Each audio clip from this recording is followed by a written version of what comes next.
अच्छा जी, नेक्स्ट हमारा जो प्रोसेस कॉस्टिंग का क्वेश्चन जो आप लोगों के लिए सिलेक्ट किया रिवीजन के लिए, वो प्रोसेस अकाउंट बनाना है। और प्रोसेस अकाउंट किस तरह से बनाना है, सबसे पहले इसको ज़रा एक नज़र मार लेते हैं, फिर डायरेक्ट क्वेश्चन पे चलते हैं, ठीक है। तो जब आपने प्रोसेस कॉस्टिंग में प्रोसेस अकाउंट यानी कि वर्क इन प्रोसेस अकाउंट बनाना है, तो कुछ इस तरह से आपके पास डिस्क्रिप्शन आएगी। तो ये वही चीज़ें हैं जो नॉर्मली हमने अभी सीखी हैं, ठीक है। तो यहाँ पे क्वांटिटी स्केड्यूल के अतबार से देखा जाए तो ये ओपनिंग वर्क इन प्रोसेस के यूनिट्स आ गए, ये मटेरियल इन हो गया, ठीक है। और अगर कोई ट्रांसफ़र इन हो गया तो ये वो यूनिट्स आ जाएंगे, ठीक है। और यहाँ पर आ जाएं तो हमारे पास जो यूनिट्स होंगे वो एबनॉर्मल लॉस के यूनिट्स आपको पता है वो माइनस हो रहे होते हैं, और नॉर्मल लॉस के यूनिट्स क्वांटिटी स्केड्यूल में से माइनस हो रहे होते हैं, और क्लोजिंग वर्क इन प्रोसेस के यूनिट्स माइनस हो रहे होते हैं, ठीक है। और ये इन यूनिट्स के अगेंस्ट उनकी कॉस्ट आ गई, तो ये दोनों साइडें आपस में क्या करेंगे, मैच करेंगे। तो ये ओपनिंग के यूनिट्स उसकी कॉस्ट आ जाएगी, और ओपनिंग वर्क इन प्रोसेस में अगर हम प्रोसेस 2 में हैं तो प्रोसेस 1 का ब्राउडाउन आ रहा होगा, कुछ न्यू मटेरियल एडिशन आ रहा होगा, और कन्वर्जन आ रहा होगा। अगर इनमें से कोई चीज़ नहीं है तो ठीक है, फिर अच्छी बात ही नहीं है, ठीक है जी। तो यहाँ पर हमारे पास मटेरियल के यूनिट्स उसकी कॉस्ट, ट्रांसफ़र इनके यूनिट्स उसकी कॉस्ट, और ये जो न्यू मटेरियल ये ऐड हुआ या सिंपल इनपुट क्या लेते हैं, अगर ये इनपुट आया तो इनपुट में मटेरियल की कॉस्ट, ये लेबर की कॉस्ट, ये FOH अप्लाइड की कॉस्ट, ठीक है। अच्छा जी, तो ये वाली जो कॉस्ट होंगी ना, मटेरियल कॉस्ट, लेबर, ट्रांसफ़र इन, FOH, यानी कि ये वाली जो कॉस्ट होंगी ये सारी की सारी कॉस्ट क्वेश्चन में गिवन होंगी। बस हमने यहाँ पर क्वेश्चन में से उठाकर यहाँ पे कॉपी पेस्ट मारना है और कुछ भी नहीं करना, ठीक। और ट्रांसफर्ड आउट के यूनिट्स गिवन होंगे, या क्वांटिटी स्केड्यूल बनाकर हम खुद भी फाइंड कर सकते हैं। ये जो टोटल कॉस्ट आएगी ये हमें खुद फाइंड करनी पड़ेगी, और ये आपको पता है ट्रांसफर आउट की जो कॉस्ट मिलती है स्टेटमेंट ऑफ इवैल्यूएशन से मिलती है, जो कि अभी मैंने आपको सामने कॉस्ट ऑफ फिनिश गुड्स बनाई थी, ठीक है। Normal loss scrap value question में गिवन होगा, एबनॉर्मल लॉस की टोटल कॉस्ट, ये भी स्टेटमेंट ऑफ इवैल्यूएशन बनाकर टोटल कॉस्ट वहाँ से मिलती है। क्लोजिंग वर्क इन प्रोसेस की जो कॉस्ट आएगी तो ये भी मुझे स्टेटमेंट ऑफ इवैल्यूएशन बनाकर ये क्लोजिंग वर्क इन प्रोसेस की कॉस्ट यहाँ से मिल रही होती है। यानी कि अगर एग्जामिनर प्रोसेस अकाउंट बनाने के लिए कहता है तब भी मुझे इक्विवेलेंट प्रोडक्शन यूनिट बनाना पड़ेगा। डायरेक्टली हम यहाँ से भी दे सकते हैं, लेकिन आसानी के लिए बना लेंगे। कॉस्ट पर यूनिट कैलकुलेट करना पड़ेगा, और जो टोटल कॉस्ट ट्रांसफ़र आउट की मिलेगी ये वैल्यूएशन स्टेटमेंट से मिलेगी, एबनॉर्मल लॉस की कॉस्ट भी वैल्यूएशन स्टेटमेंट से मिलेगी, और क्लोजिंग वर्क इन प्रोसेस की कॉस्ट भी स्टेटमेंट ऑफ वैल्यूएशन से मिलेगी। तो अगर प्रोसेस अकाउंट बनाने के लिए कह दें तो दोबारा मुझे EPU बनाना पड़ेगा, कॉस्ट पर यूनिट कैलकुलेट करनी पड़ेगी, और दोनों को मल्टीप्लाई करके टोटल कॉस्ट यानी कि स्टेटमेंट ऑफ वैल्यूएशन बनानी पड़ेगी, फिर मेरा सारा सवाल ये कंप्लीट होगा, ठीक है। अच्छा जी, तो ये अकाउंट की ज़ियारत करवानी थी, ठीक है। तो हम ये वाला अकाउंट बनाने लगे हैं, ठीक है। अब क्वेश्चन डिस्कस करते हैं, फिर उसके बाद प्रोजेक्टर ऑफ हो जाएगा और फिर हम अपना क्वेश्चन सॉल्व करेंगे।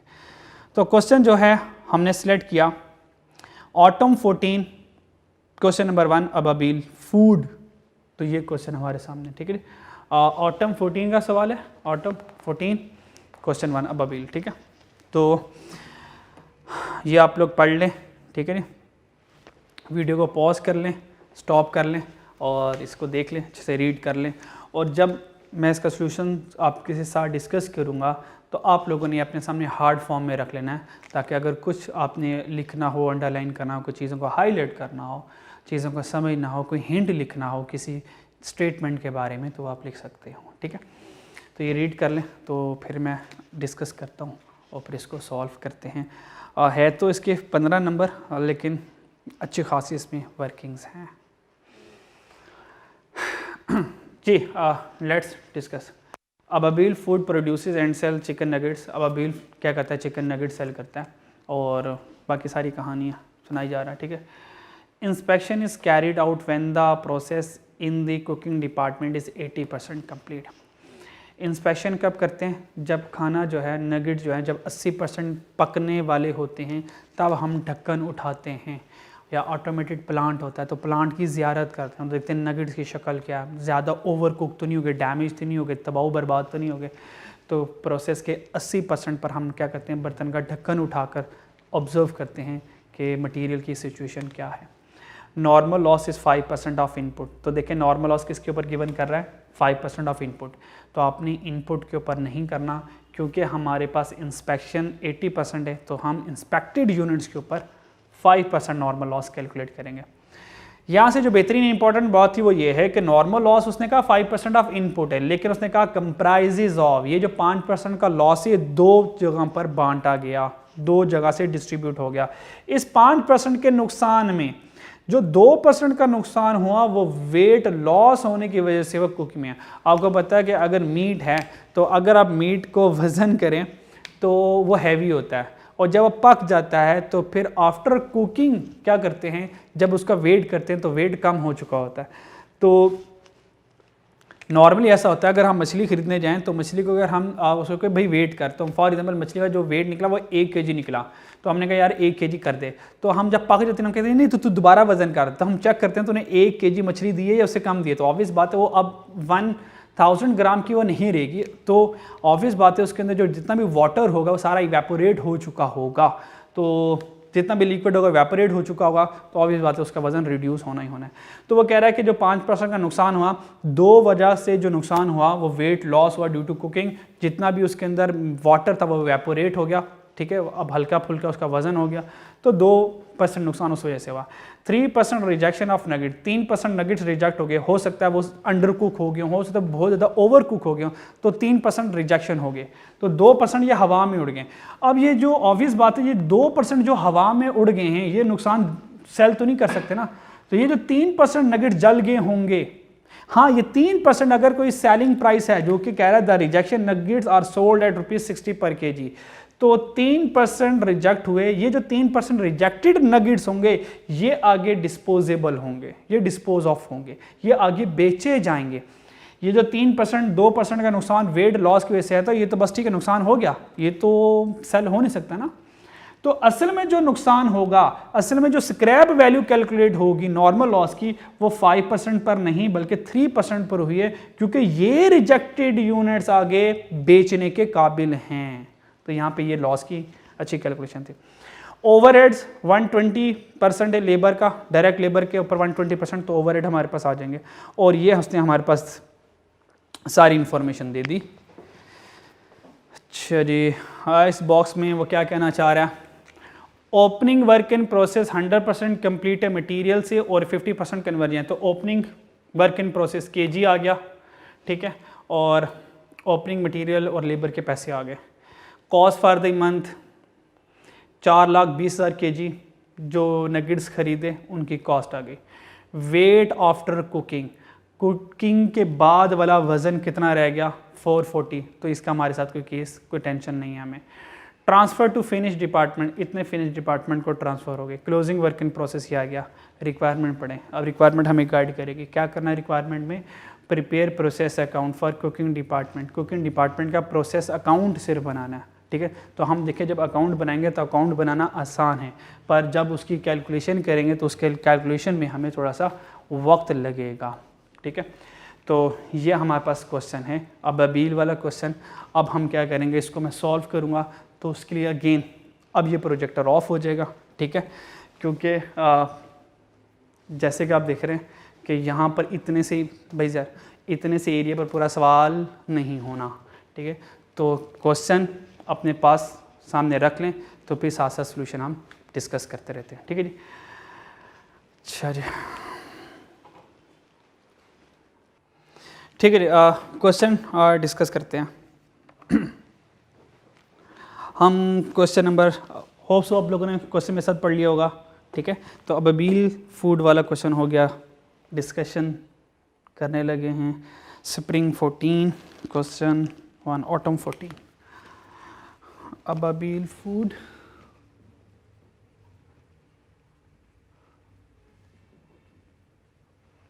और ऑटम 14 क्वेश्चन नंबर 1, तो ये हम अभी डिस्कस करने लगे हैं। और हमने इसमें से क्या बनाना है, अकॉर्डिंग टू द रिक्वायरमेंट हमने प्रोसेस अकाउंट बनाना है। तो कुकिंग प्रोसेस हम बनाने लगे हैं। चलें जी, कुकिंग प्रोसेस बनाते हैं।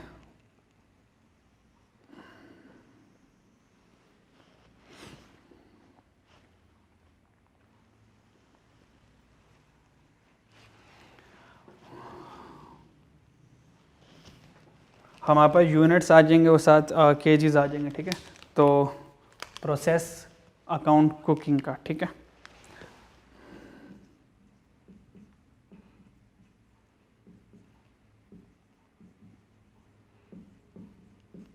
प्रोसेस अकाउंट, और असल में ये वर्क इन प्रोसेस अकाउंट ही है, ठीक है जी।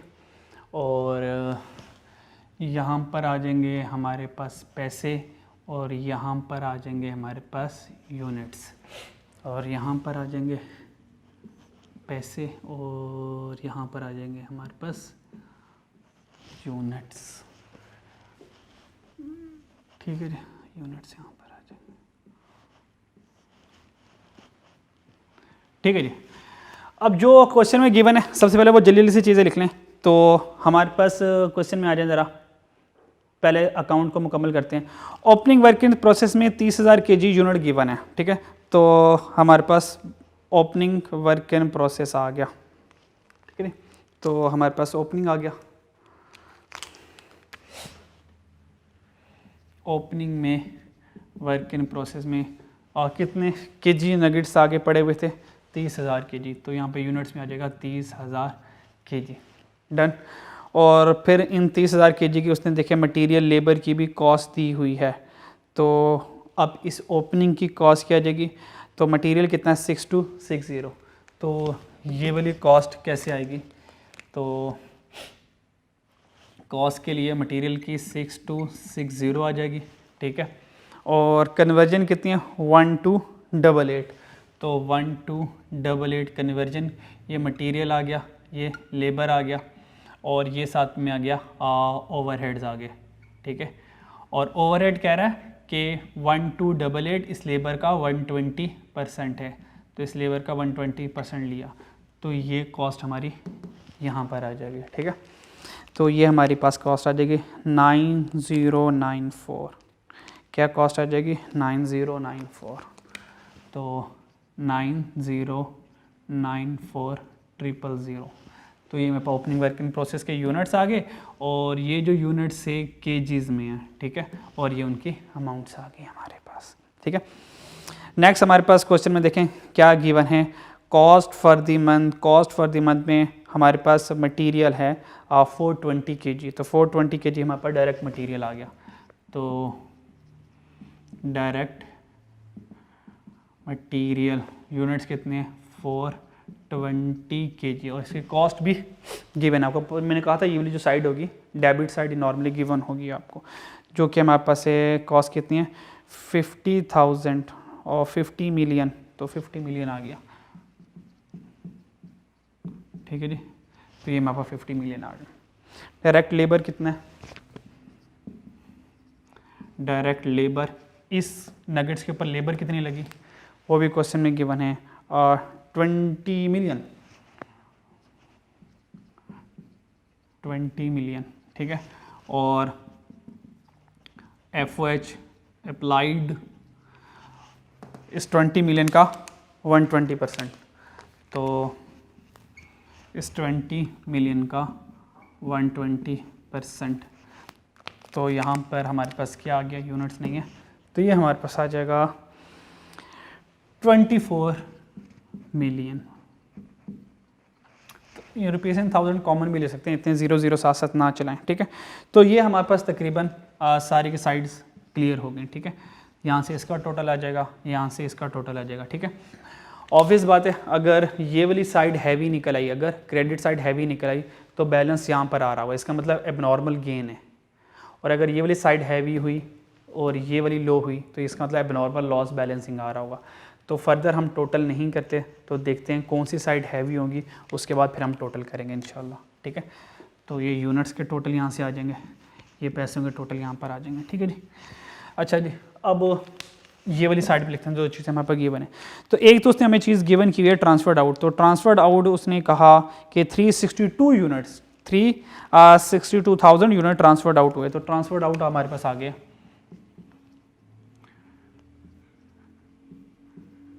ट्रांसफर्ड आउट 362,000, ये यूनिट्स केजी में हैं और रुपीस में है, ठीक है। और इसके कॉस्ट क्या होगी, और यही तो कॉस्ट फाइंड करनी है, वैल्यूएशन स्टेटमेंट है, इसका पता ही नहीं, ये तो फाइंड करना हमें। और इसके अलावा हमारे पास क्या गिवन है, और उसके अलावा हमारे पास नॉर्मल लॉस गिवन है और closing work in process given है। तो यहाँ से नॉर्मल लॉस देख लेते हैं क्या आता है, ठीक है जी। तो सबसे पहले नॉर्मल लॉस की कैलकुलेशन कर लेते हैं, और नॉर्मल लॉस के लिए हम कहते हैं कि इसके लिए वर्किंग वन की ज़ियारत कर लो, ठीक है। तो वर्किंग वन में हम नॉर्मल लॉस की कैलकुलेशन करते हैं, ठीक है। अब नॉर्मल लॉस के लिए हमें कैलकुलेशन करनी है। अब वो नॉर्मल लॉस के लिए क्या कह रहा है, कहता है 5% ऑफ इनपुट। तो 5% ऑफ इनपुट का मतलब है एक इंस्पेक्शन स्टेज, और जो इंस्पेक्शन स्टेज है वो हमारे पास कितनी है, 80% है। तो इंस्पेक्शन स्टेज कितनी है, 80% है। तो देखते हैं कि सूरत हाल क्या रही। तो नॉर्मल लॉस की कैलकुलेशन के लिए काम यहाँ पे कर लेते हैं नॉर्मल लॉस। तो वर्किंग वन यहाँ पे कर लेते हैं, ठीक है। अच्छा जी, ओपनिंग वर्क इन प्रोसेस हमारे पास कितना है, ओपनिंग वर्क इन प्रोसेस में जो यूनिट्स है वो 30,000 है। तो यहाँ पर आ गया ओपनिंग वर्क इन प्रोसेस 30,000, ठीक है। और इसके अलावा इनपुट हमारे पास कितना है, 420। तो इनपुट आया 420,000। और क्लोजिंग वर्क इन प्रोसेस नहीं लिखा हुआ, चलें नॉर्मल लॉस इधर आ गया, क्लोजिंग वर्क इन प्रोसेस भी लिख लेते हैं। और closing work in process question में गिवन है, बिल्कुल गिवन है 65,000। तो क्लोजिंग वर्क इन प्रोसेस के यूनिट्स आ गए 65,000। तो यहाँ पर आ जाएंगे 65,000 यूनिट्स, और क्लोजिंग वर्क इन प्रोसेस यहाँ पर आ गया, क्लोजिंग वर्क इन प्रोसेस 65,000 पर, ठीक है। यहाँ से आएंगे मेरे पास इंस्पेक्टेड यूनिट्स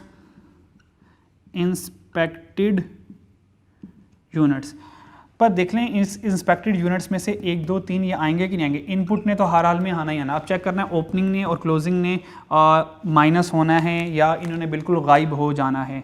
तो इनकी ट्रीटमेंट क्या है, तो स्टेज ऑफ कंप्लीशन देखते हैं क्या क्या है। ओपनिंग वर्क इन प्रोसेस की जो हमारे पास स्टेज ऑफ कंप्लीशन है वो 50% है कन्वर्जन के अतबार से। तो 50% है, इनपुट ने तो आना ही ना। और क्लोजिंग वर्क इन प्रोसेस की जो हमारे पास है, क्लोजिंग वर्क इन प्रोसेस किधर गया, 65% है। तो ये हमारे पास 65% है। और यहाँ से जो इंस्पेक्टेड यूनिट्स हैं, और इंस्पेक्शन हम कब कर रहे हैं, 80% पर कर रहे हैं। तो इंस्पेक्शन हम कर रहे हैं 80% पर, ठीक है ना।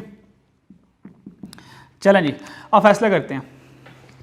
पिछली बार 50% था और इंस्पेक्शन 80 पे करते हैं, तो पिछले महीने इसकी इंस्पेक्शन नहीं होगी तो हमारे महीने में होगी, तो 30,000 आ जाएगा। डन, इसने आना है ना, 65 देखते हैं। तो क्लोजिंग वर्क इन प्रोसेस 65% पर है, ठीक है। और इंस्पेक्शन हमने 80% पर किया। तो जब 80% पर इंस्पेक्शन की तो इस क्लोजिंग वर्क इन प्रोसेस यानी कि 65,000 यूनिट की इंस्पेक्शन हो चुकी है। चलो जी, आपको बाहर निकाल दो, तो इनको माइनस कर देंगे, ठीक है। तो रिमेनिंग क्या रह जाएगा, इंस्पेक्टेड यूनिट्स रह जाएंगे। तो इंस्पेक्टेड यूनिट्स हमारे पास रह जाएंगे 385,000।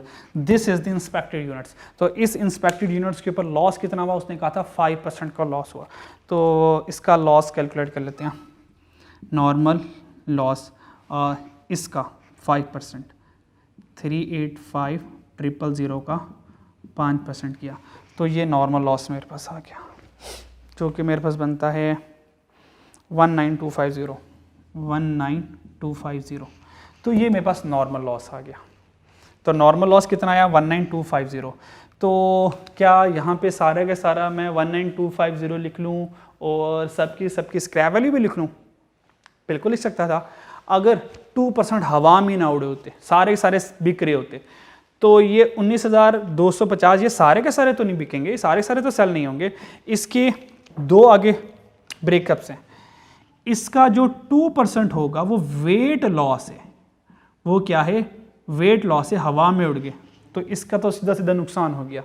और ये जो 3% रिजेक्टेड हैं, ये जो 3% रिजेक्टेड है, ये कैंसल, ये आगे सेल होंगे। तो सिर्फ इनकी स्क्रैप वैल्यू के, तो स्क्रैप वैल्यू किसकी आएगी, सिर्फ रिजेक्टेड यूनिट की स्क्रैप वैल्यू, क्योंकि ये सिर्फ सेल हो सकते हैं, तो बेचारे सेल ही नहीं हो सकते ना। तो अब ये 19250 आए, ये किस पे पड़े हुए हैं, 5% पर पड़े हुए हैं। तो हमने देखना है इसमें से 2% वाले कितने हैं और 3% वाले कितने हैं। तो इसको क्या करना है, 2% में क्या करना है, मुझे कन्वर्ट करना है। तो 2% में कैसे कन्वर्ट करूंगा, 19250 इस तरह कर लेते हैं, 19250 ये 5% पर हैं और मैंने देखना है कि 2 पर क्या होंगे, ठीक है। तो यहाँ से हमारे पास आंसर आ जाएगा, ठीक है। तो ये 2% का हमारे पास आंसर आ गया। 5% लिख लें, 5 और 2 लिख लें, इससे कोई फ़र्क नहीं पड़ता, ठीक है। तो आंसर आ जाएगा 7700। तो इसका आंसर आ जाएगा 7700। तो ये आ जाएंगे 7700। और 3% वाले पर 19250 ये 5% में पड़ा हुआ है। तो बताएं 3% वाले कितने होंगे। तो इसमें से ये भी माइनस कर लें तो डायरेक्ट ये बैलेंसिंग भी आ सकता है ना। तो ये हमारे पास आ जाएगा 11550। तो 11550। तो ये जो सेल होंगे 11550 kg, ये सेल होंगे, ये सीधा सीधा नुकसान हो जाएगा। तो ये नॉर्मल लॉस की एक बेहतरीन सी हमारे पास कैलकुलेशन थी। तो नॉर्मल लॉस में 2 तरीके का लॉस हुआ, एक हुआ वज़न का नुकसान जो हवा में उड़ गया और एक रिजेक्टेड थे। तो वज़न वाले कितने थे 7700 यूनिट 7700, इनकी कोई स्क्रैप वैल्यू नहीं होगी। और ये वाले 11,11550 इसकी स्क्रैप वैल्यू, ये कितने के बिकेंगे। उसने क्वेश्चन में कहा है जो 11,550 हैं ये 60 रुपये पर kg, ये केजीज आए हैं। तो ये जो सेल होंगे ये हो जाएंगे 11550 kg हैं और 1 kg 60 का। तो ये स्क्रैप वैल्यू इसकी यहाँ से स्क्रैप वैल्यू आ जाएगी। तो ये स्क्रैप वैल्यू हमारे पास कितनी आ जाएगी 693000। तो 693000। तो ये हमारे पास नॉर्मल लॉस की एक अच्छी कैलकुलेशन थी, ठीक है। तो अब दोनों साइडें क्या करते हैं, चेक करते हैं यूनिट्स के एतबार से, ठीक है। तो फिर देखते हैं कौन सी साइड हैवी निकली। तो इन दोनों को क्या करें, ऐड करें। तब इन दोनों को ऐड करेंगे तो 450,000 आंसर आ जाएगा। आंसर क्या आ जाएगा 450,000। और जब इनको ऐड करेंगे तो 450,000 आंसर नहीं आएगा, आंसर कम आएगा। इसका मतलब यहाँ से एक बैलेंसिंग फिगर आएगी। और अगर इस तरफ बैलेंस आ रहा है तो आपको पता है इस तरफ बैलेंस क्या आ रहा होता है, एबनॉर्मल लॉस। तो ये हमारे पास एज एन बैलेंसिंग वैल्यू आ रही होगी। तो एबनॉर्मल लॉस के कितने यूनिट्स हमारे पास बनेंगे, वो बनेंगे 3750। तो यहाँ पर हमारे पास बन जाएंगे एबनॉर्मल लॉस के यूनिट 3750। तो ये हमारे पास नॉर्मल लॉस के यूनिट्स बन जाएंगे। अब क्या रह गया, ये हमारे पास work in process account complete हो गया। लेकिन ये सारा कंप्लीट अभी हमने क्वेश्चन से किया है। तो ये तो हमने सिर्फ जस्ट कॉपी पेस्ट ही किया, चीज़ों को क्वेश्चन से उठा के हमने पुट किया। असल कैलकुलेशन ये रह गई है, ट्रांसफ़र की कॉस्ट मालूम करना, क्लोजिंग वर्क इन प्रोसेस की ये कॉस्ट मालूम करना, एबनॉर्मल लॉस की ये कॉस्ट मालूम करना। 1 2 3 ये 3 कॉस्ट मालूम करना, फाइंड करना अब मेन हमारे पास रह गया।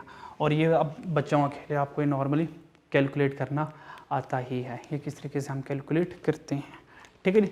तो इसको जल्दी से समझ लें, फिर हम इन तीनों की कॉस्ट कैलकुलेट करेंगे और फिर यहाँ से हमारा इंशाल्लाह प्रोसेस कॉस्टिंग की जो रिवीजन होगी वो हमारी कंप्लीट हो जाएगी। इसको जल्दी से नोट कर लें, फिर नेक्स्ट मैं पार्ट पे जा रहा हूँ, ठीक है जी।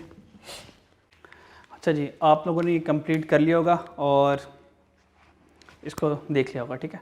अब नेक्स्ट ये कॉस्ट कैसे फाइंड करनी है, तो इसके लिए क्वांटिटी स्केड्यूल देखें। ये देखें क्वांटिटी स्केड्यूल ऑलरेडी हमने बना लिया।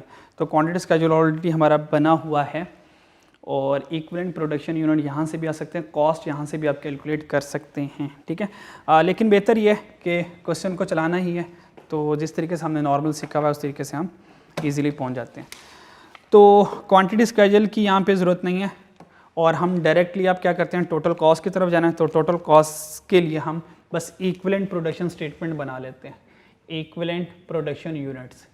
तो इक्विवेलेंट प्रोडक्शन यूनिट में कोई न्यू मटेरियल एडिशन नहीं है, तो हमारे पास सिर्फ मटेरियल आएगा और कन्वर्जन आएगा। तो यहाँ पर हमारे पास आ गया मटेरियल और यहाँ पर हमारे पास आ जाएगी कन्वर्जन, और इस कन्वर्जन में लेबर और FOH आ जाएगा, ठीक है। और यहाँ पर आ जाएंगे हमारे यूनिट्स, ठीक है जी। और अब देखना है क्वेश्चन को किससे सॉल्व करना है, FIFO से करना है या FCO से करना है। लास्ट क्वेश्चन मैंने FIFO से किया था और इस क्वेश्चन की रिक्वायरमेंट क्या है, वेटेड एवरेज, तो हमने क्या करना है, FCO से करना है। अगर FCO से करना है तो आपको पता है यहाँ पर ओपनिंग वर्क इन प्रोसेस नहीं आएगा, direct cost of completed units आएंगे, तो ठीक है। तो हमने कंप्लीटेड यूनिट्स देखने, तो कंप्लीटेड यूनिट्स हमारे पास कितने ये देखते हैं।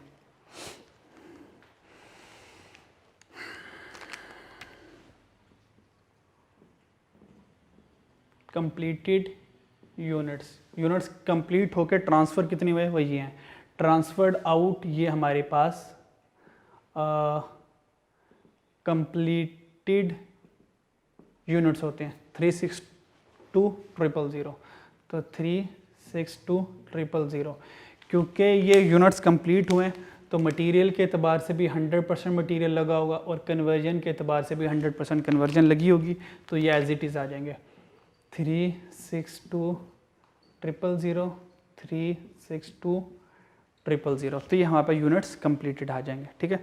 और इसके बाद हमारे पास क्लोजिंग वर्क इन प्रोसेस है, और क्लोजिंग वर्क इन प्रोसेस कितने हैं, 65,000 यूनिट्स, तो यहाँ पर आ जाएगा क्लोजिंग वर्क इन प्रोसेस में 65,000 यूनिट्स, और क्लोजिंग स्टेज ऑफ कंप्लीशन कितनी है, 65,000, तो यहाँ पर मटेरियल लग गया हुआ है इसके ऊपर 100% और 65%, तो मटेरियल के एतबार से आ गया 100%, कन्वर्जन के एतबार से 65,000, तो 65,000 पूरा के पूरा आ जाएगा और वहाँ से हमारे पास 65% आ जाएगा, तो 65,000 और 65,000 का 65% लें तो हमारे पास आंसर आ जाएगा इसका 42250, तो ये हमारे पास आंसर आ जाएगा। फिर क्या रह गया हमारे पास, जो EPU में आता है एबनॉर्मल लॉस, नॉर्मल लॉस ने आपको पता है EPU में नहीं आना, तो नॉर्मल लॉस नहीं लेंगे, एबनॉर्मल लॉस, तो एबनॉर्मल लॉस कितना है हमारे पास 3750, और एबनॉर्मल लॉस के लिए स्टेज ऑफ इंस्पेक्शन होती है जो कि 80% है, तो ये हमारे पास क्या आ जाएगा 80%, तो मटेरियल के एतबार से 100% होगा और कन्वर्जन के एतबार से 80% होगा, तो यहाँ पर आ गया 100% और इधर आ गया 80%, तो ये हमारे पास आ जाएगा 3750, यहाँ पर भी आ जाएगा 3750, तो ये हमारे पास इक्विवेलेंट प्रोडक्शन यूनिट्स के टोटल यूनिट्स हमारे पास यहाँ से आ जाएंगे, ठीक है जी। तो इनको दोनों को हम ऐड करेंगे तो वो हमारे पास पहले वाला आंसर आ जाएगा 430,750 और सेकंड हमारे पास आंसर आ जाएगा 407,250, तो ये हमारे पास इक्विवेलेंट प्रोडक्शन यूनिट्स आ गए, ठीक है।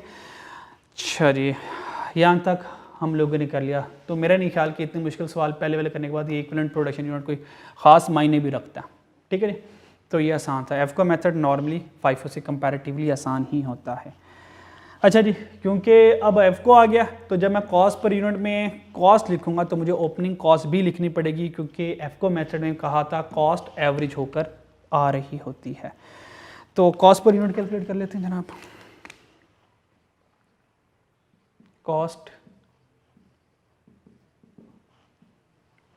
पर यूनिट मटेरियल के एतबार से और कन्वर्जन के एतबार से, ठीक है। तो क्योंकि हमारे पास FCO मेथड है तो मुझे ओपनिंग कॉस्ट भी लेनी पड़ेगी और फिर करंट ईयर की मटेरियल कॉस्ट भी लेनी पड़ेगी, ठीक है। तो सबसे पहले ओपनिंग वर्क इन प्रोसेस ले लेते हैं, ठीक है। तो ओपनिंग वर्क इन प्रोसेस में जो मटेरियल की कॉस्ट है वो हमारे पास यहाँ पे ये लिखी हुई है। तो ओपनिंग में मटेरियल की कॉस्ट कितनी आ गई 6260, तो यहाँ पर हमने लिख लिया मटेरियल में 6260। चलिए नहीं इसकी कॉस्ट इतनी है तो यूनिट्स है, ठीक है जी। तो हमें इसके यूनिट्स चाहिए होंगे। चलिए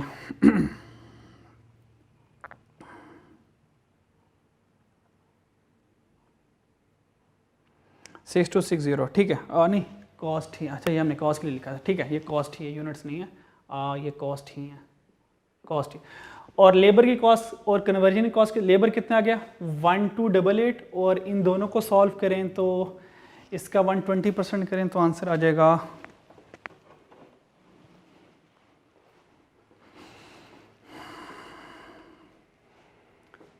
1288 मल्टीप्लाई बाय 1.2, आंसर आ जाएगा 1545.6। तो ये लेबर आ गया और ये कन्वर्जन आ गया, ठीक है।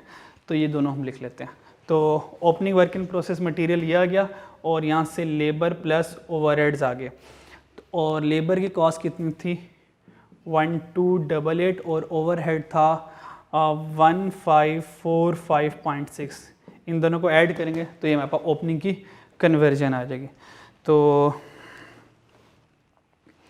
ओपनिंग की हमारे पास कन्वर्जन आ जाएगी। अच्छा जी, तो ओपनिंग की जो कन्वर्जन आती है दोनों को ऐड कर लेते हैं। 1288 प्लस 1545.6, तो आंसर आ जाएगा 2833.6। तो ये हमारे पास ओपनिंग आ गया, ठीक है। अच्छा, उसके बाद मटेरियल कितना आ जाएगा, या हमारे पास जो इनपुट है मटेरियल का वो हमारे पास कितनी पड़ी है 50 मिलियन। तो ये मेरे पास आ जाएगी मटेरियल में 50 मिलियन आ जाएगा। तो मटेरियल में क्या आ जाएगा 50 मिलियन आ जाएगा। और ये मेरे ख्याल में राउंडिंग बाय 3 ज़ीरोज़ हैं। हाँ, राउंडिंग में 3 ज़ीरोज़ हैं। चले 3 ज़ीरो इधर भी आ गए और यहाँ से 600 आ जाएगा और यहाँ से आ जाएगा 50 मिलियन। कन्वर्जन में क्या आ जाएगा, यहाँ से 20 प्लस 24 तो 44 मिलियन आ जाएगा, ठीक है। कन्वर्जन के एतबार से हमें आ जाएगा 44 मिलियन, तो यहाँ से आ जाएगा 44 मिलियन, ठीक है। तो ये दोनों आ जाएंगे। अच्छा, उसके बाद नॉर्मल लॉस कितना हुआ था, scrap value. This is the normal loss scrap value. तो स्क्रैप वैल्यू को पता है हमने यहाँ से माइनस करनी है, तो माइनस करेंगे scrap value of normal loss, वो कितनी है 693,000। तो माइनस कर देंगे 693,000, तो ये हमारे पास आ जाएंगे टोटल कॉस्ट, ठीक है। तो 1 2 3 इन तीनों को प्लस माइनस करेंगे तो आंसर हमारे पास आ जाएगा 55567। हमारे पास आंसर आ जाएगा 55567,000, ठीक है। और यहाँ से आ जाएगा 46833 46833,600, ये हमारे पास टोटल कॉस्ट आ जाएगी। कॉस्ट पर यूनिट पे जाना है, डिवाइड कर देंगे EPU से। तो EPU कितना है दिस, तो डिवाइडेड बाय 430,750 और यहाँ से 407,250, ठीक है। तो जैसे ही हमने यहाँ पे डिवाइड किया तो ये हमारे पास कॉस्ट पर यूनिट आ जाएगा। तो इसका कॉस्ट पर यूनिट हमारे पास आता है 129 और इसका आता है 115। तो ये हमारे पास कॉस्ट पर यूनिट्स आ गए, ठीक है। तो अब हमें क्या चाहिए, इसकी कॉस्ट चाहिए और इसकी। अब इनकी चुपचाप हम कॉस्ट कैलकुलेट इजीली कर सकते हैं, ठीक है। तो सबसे पहले कंप्लीटेड यूनिट्स की कॉस्ट कैलकुलेट कर लें। तो अगर कंप्लीटेड यूनिट्स की कॉस्ट कैलकुलेट करें तो डायरेक्ट कर सकते हैं। देखें, ये यूनिट्स हैं, इनको मल्टीप्लाई करवाना है इन दोनों पर यूनिट से, तो डायरेक्ट कॉस्ट पर यूनिट यहाँ से आप कैलकुलेट कर सकते हैं, ठीक है। सेपरेट वर्किंग करनी है, सेपरेट वर्किंग कर लें, वरना डायरेक्ट कैलकुलेटर से आप यहाँ तक आंसर तक पहुँच सकते हैं, ठीक है। चलें वर्किंग ही कर लेते हैं, वरना आप डायरेक्ट कर सकते हैं, इसकी कोई टेंशन नहीं है आप हमें।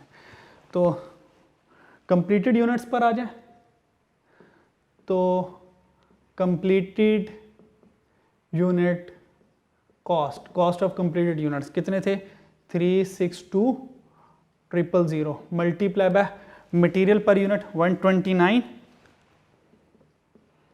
Plus conversion 115। तो दोनों को ऐड किया और मल्टीप्लाई किया तो हमारे पास आंसर आ जाएगा 88,328 88328000, तो ये डायरेक्ट वहाँ पे चल जाएगी कंप्लीटेड कॉस्ट, ठीक है। उसके बाद क्लोजिंग वर्क इन प्रोसेस की कॉस्ट आ गई, closing work in process cost. अब क्लोजिंग वर्क इन प्रोसेस में आ जाएं तो क्लोजिंग वर्क इन प्रोसेस हमारे पास दो डिफरेंट है, एक 65,000 है और एक 42,250 है। तो क्लोजिंग वर्क इन प्रोसेस की बात करें तो मटेरियल के एतबार से 65,000 मल्टीप्लाई बाय पर यूनिट कितना है 129, तो यहाँ पर आ जाएगा 129। और कन्वर्जन के एतबार से 42250 और पर यूनिट 115। तो इन दोनों के आंसर लिखे। तो क्लोजिंग में मटेरियल का आंसर आ गया हमारे पास 8385 और कन्वर्जन का हमारे पास आंसर आ गया 4858,750। तो ये हमारे पास आंसर आ गया और यहाँ से इन दोनों को हमने क्या कर लिया, ऐड कर लिया। तो total closing work in process आ गया 13243,750। तो हमारे पास क्लोजिंग वर्क इन प्रोसेस आ गया। अब क्या रह गया, last one is abnormal loss.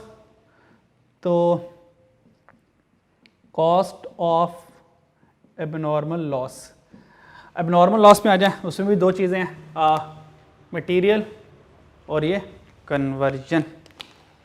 अच्छा जी, मटेरियल कितना है 3750, अच्छा और वो सेम ही वैसे, ठीक है। तो मटेरियल में 3750 मल्टीप्लाई बाय इसका रेट क्या 129 और कन्वर्जन के लिहाज से 3750 मल्टीप्लाई बाय 115, ठीक है। तो इसका टोटल क्या, तो 483,750 आ गया और इस कन्वर्जन का हमने टोटल किया 115 से, तो 345।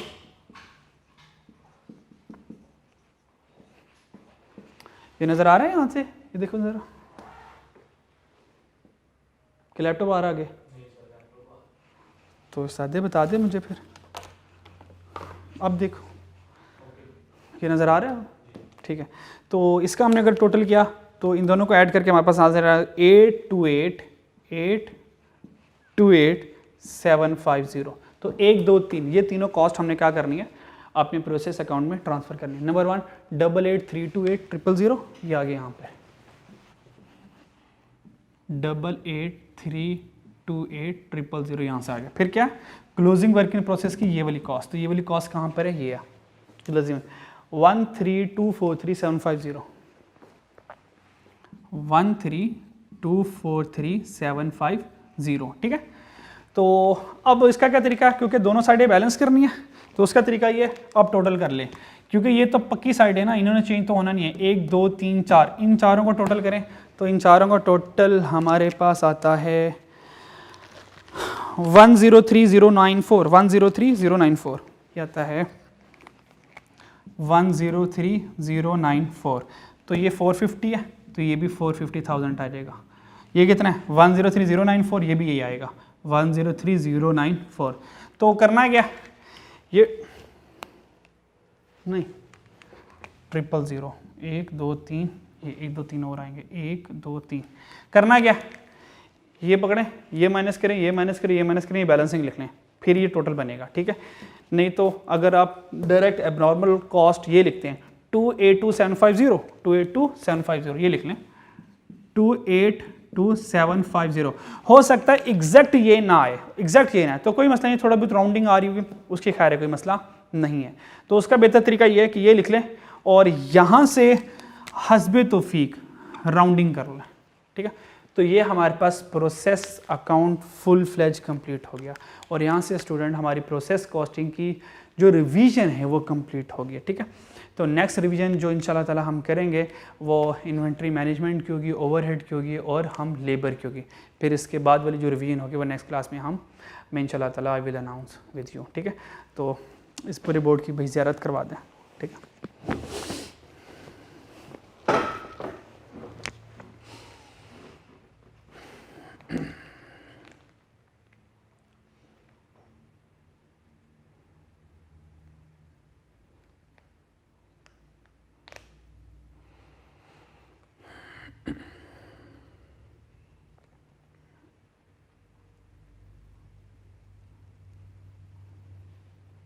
ठीक है जी। ओके स्टूडेंट, अपना ख्याल रखिएगा। नेक्स्ट रिवीजन में इंशाल्लाह आपसे मुलाकात होती है। अल्लाह हाफिज़।